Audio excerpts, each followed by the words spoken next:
Hey guys, welcome to Tutorial Guru. Today we'll be learning how to log into Zoho Mail account online on our computer. And now let's dive right in.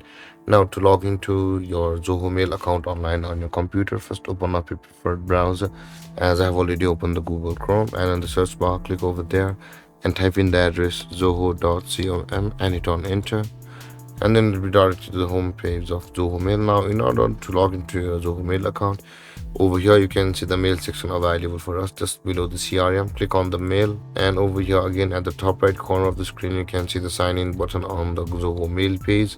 Click on sign in, and over here you can see where it says the sign in to your mail account.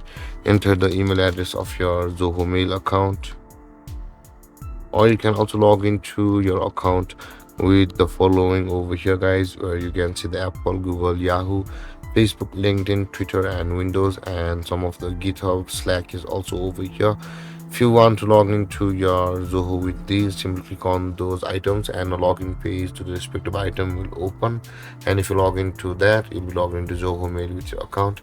And with that being done, guys, after entering your email, and on the next step you'll be required to enter your password, guys. And after that, after entering your password, you will be able to sign into your Zoho Mail account from over here. And there, guys, this is how to log into your Zoho Mail account online on your computer. And if you have any confusions or questions regarding the topic, feel free to comment in the comment section below, and don't forget to like, subscribe, and hit that bell icon for more videos. Thank you for watching, guys. Peace.